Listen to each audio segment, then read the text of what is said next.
Écoutez, Merci, intervention de la crise économique qui frappe la France ne date pas de juillet dernier. Elle ne date pas de la crise financière. Ça fait maintenant 15 ans que nous descendons progressivement et que les voyants sont de plus en plus au rouge, que nous creusons les déficits, que la dette explose, que le chômage augmente, que les délocalisations se démultiplient. Et vous venez aujourd'hui au théâtre ce soir nous expliquer, le MoDem, l'UMP et le PS, que oui mais nous on changerait, nous on ferait ceci, nous on ferait cela. Je peux vous dire ce que c'est l'Union européenne, c'est une arnaque. C'est une arnaque commerciale et qui en plus se part de bons sentiments. Et l'UMP, le MoDem et le PS sont les complices de cette arnaque. Ils sont les complices par fourniture de moyens, par aide et assistance. C'est votre Europe, à tous les trois, qui aujourd'hui plombe l'économie française et met les Français au chômage. C'est vous qui, ensemble, avez voté Maastricht. Ensemble, vous avez défendu la Constitution européenne. Ensemble, vous étiez pour Schengen. Ensemble, vous ne vous êtes jamais opposés. C'est si vrai d'ailleurs que le PS et l'UMP votent 97% des directives main dans la main au Parlement européen. Voilà quelle est la réalité. Alors vous pourrez toujours venir aujourd'hui nous expliquer qu'il faut une autre Europe, une meilleure Europe, une Europe plus sociale, une Europe plus ceci, plus cela. Ça fait 20 ans que vous promettez ça aux Français. Et vous avez été incapable de le faire. Et moi, je considère qu'on ne confie pas la sécurité du poulailler au renard, à savoir le changement de direction d'une Europe qui est votre bébé. Parce que là, je crois que c'est encore une fois une malhonnêteté qu'on a essayé de vendre aux Français. On leur a dit, ouvrez donc toutes les frontières, vous allez voir arriver chez vous des pays à très bas prix et donc vous allez gagner du pouvoir d'achat.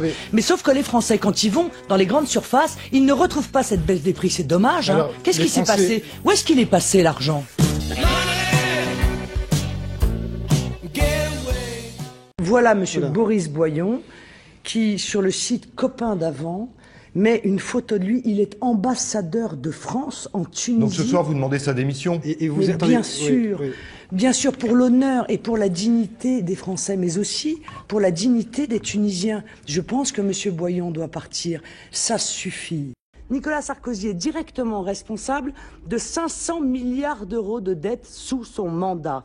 Et la Cour des comptes dit que 2/3 de cette dette lui sont directement imputables et ne sont pas imputables à la crise. Alors, Madame Kosciusko-Morizet, dette, impôts, appauvrissement du pouvoir d'achat et augmentation des prix, permettez-moi de vous dire que la compétence en matière économique, c'est comme l'amour. Il n'y a que de preuves qu'on en donne. Et je ne suis pas sûre que votre gouvernement ait fait ses preuves en la matière. Parce que ce sont les hommes qui se comportent de manière immorale. C'est pas un problème de loi. Mais le problème, c'est que quand Nicolas Sarkozy cuisine au Fouquet le soir de son élection, qui part en vacances sur le yacht de M. Bolloré, qui va dans des vacances luxueuses chez des milliardaires sulfureux, quand c'est lui qui donne des leçons de morale, vous croyez qu'il est crédible? Ils vont se sentir attirés vers le combat du Front National. Vous êtes sûr de ça? Mais je vais vous dire, je pense que la caste UMPS porte une très lourde responsabilité dans l'amalgame qui est aujourd'hui fait entre islam et islamisme. Parce qu'en se refusant à condamner les excès des musulmans radicaux, et en faisant mine de défendre l'ensemble des musulmans, ils se refusent à faire la différence. Moi, je fais la différence.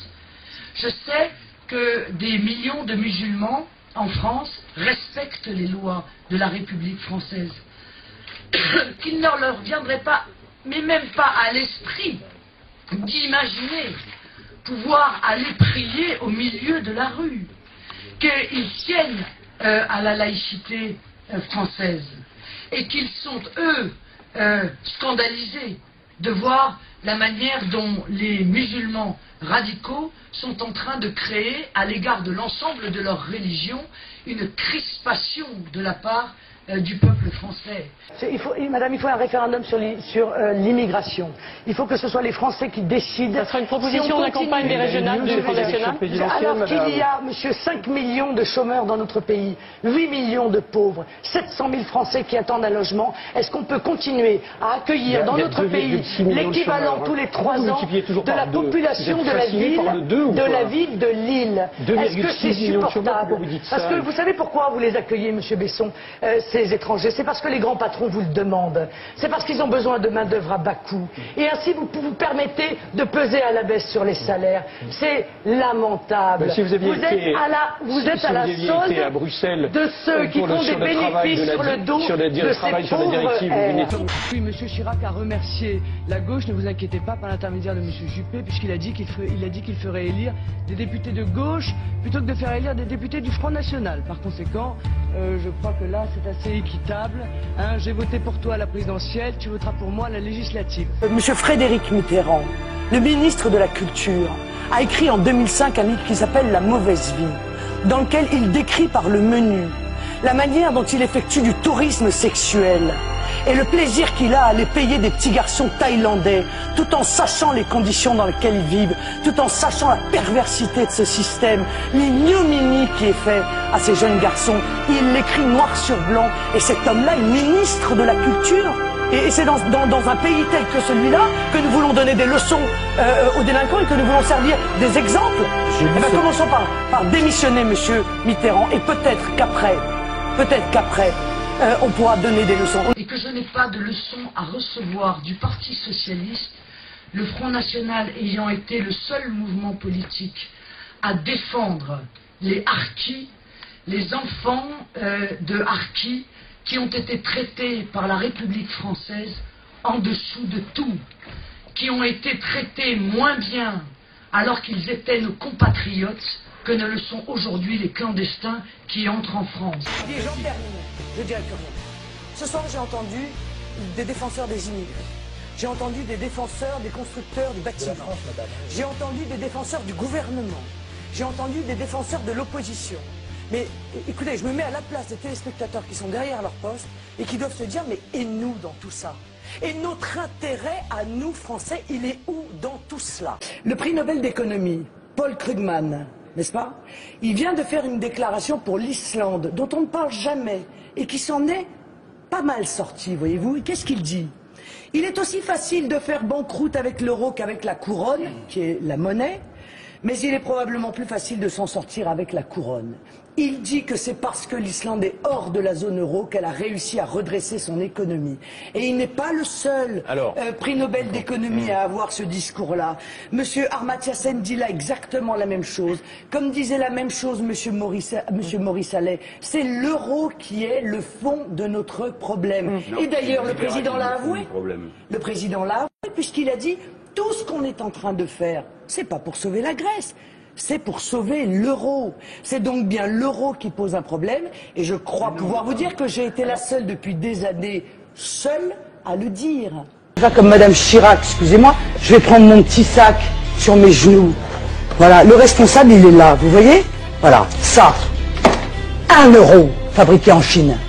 Moi, je suis allé au magasin de bricolage dont je ne citerai pas le nom, 14,50 €. Exactement la même chose. Mais j'en ai d'autres, n'est-ce pas? Non mais c'est important, 1 euro ça, 1 euro. Moi je suis allé au magasin de bricolage et je suis arrivé à 17,50 €. Comment voulez-vous qu'on puisse concurrencer ce... On nous a dit tout à l'heure, mon Dieu, si on décidait de faire une dévaluation de notre monnaie, ce serait le drame. Les Français perdraient du jour au lendemain 30% ou 25% de leur bien. C'est une absurdité la plus totale, monsieur Calvi. La plus totale. Je vais vous donner un exemple.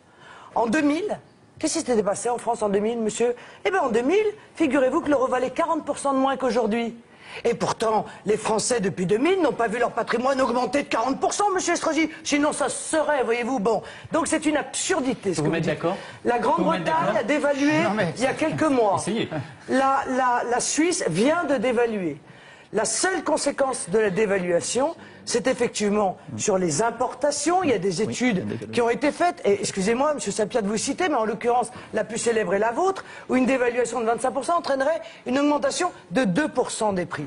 Le problème, ce serait sur le pétrole, et je l'ai dit tout de suite, le pétrole augmenterait non pas de 20%, si on dévaluait de 20%, mais de 5%, parce que 60% du prix du pétrole, en moyenne, ce sont des taxes. Et il y aurait lieu donc de baisser en contrepartie les taxes et de faire une taxation sur les grandes compagnies pétrolières et gazières. Ça c'est pour couper la tête du canard qui court comme ça, parce que je pense que les Français méritent quand même qu'on leur dise la vérité. S'ils ont un choix... Oui, monsieur Estrosi, je peux vous l'expliquer. Vous voyez, le prix du pétrole... En diminuant les taxes sur le pétrole, vous retaxez d'une autre manière les grandes compagnies pétrolières. Je vous explique quelque chose. Dans un cas, vous tapez les consommateurs, dans l'autre, vous tapez les actionnaires. Exactement, elle n'a pas tort de vouloir taper les actionnaires, mais vous avez toujours refusé. Et moi, j'ai fait mon choix, vous tapez effectivement les consommateurs, et moi, je tape les grandes compagnies pétrolières. Voilà. Non. Si vous étiez au pouvoir, que feriez-vous pour 6 francs? Est-ce que vous investiriez l'argent public dans cette entreprise? Monsieur, ça fait des mois, et même dès que nous avons été élus au Conseil régional, que nous avons défendu l'idée que la SNCF devait recapitaliser SeaFrance.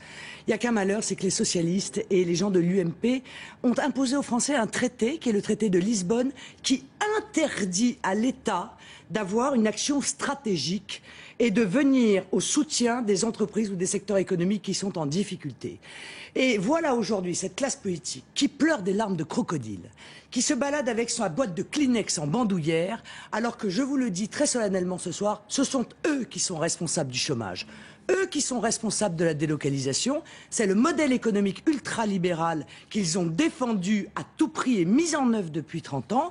Et c'est la raison pour laquelle ma solution passe par la rupture avec ce système, avec ce modèle ultralibéral.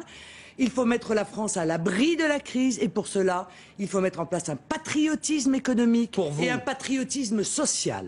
François Hollande joue aujourd'hui bien volontiers le rôle de père adoptif de ce traité budgétaire sans avoir obtenu la modification d'une seule virgule. Et d'ailleurs, le ministre des Affaires européennes, Bernard Cazeneuve, vient d'avouer cette trahison des promesses mensongères de campagne. Je le cite, « Nous nous sommes trompés pendant la campagne, dit-il. Nous n'aurions pas dû dire que nous allions renégocier le traité, mais que nous voulions le réorienter. » Quel triste aveu pour tous les électeurs qui ont voté pour François Hollande en espérant évidemment cette renégociation et qui aujourd'hui s'aperçoivent de la profondeur de la trahison dont ils sont victimes. Bon, je pense qu'on a tout l'avenir à construire, que probablement il n'y a plus rien d'aujourd'hui d'acquis, qu'on ne sait pas demain s'il y aura encore, après tout, du travail, une sécurité sociale, des allocations chômage. Et donc, moi, j'essaye de ne pas regarder trop dans le rétroviseur, parce que j'ai devant moi toute une série de difficultés auxquelles je dois apporter des réponses. Je crois que c'est ça la responsabilité d'un politique. Maintenant, tout le monde est le bienvenu, je vais vous dire, autour du projet qui est le mien. Moi, j'en appelle à tous les Français, qu'ils soient de gauche, qu'ils soient de droite, quelles que soient leurs origines, quelle que soit leur religion, s'ils ont la nation au cœur, s'ils ont peur pour leur pays, s'ils ont envie que notre pays se redresse et exprime la grandeur qui est la sienne, eh bien il faut qu'ils viennent. Voilà, il n'y a pas d'autre solution dans l'offre politique que celle que nous portons.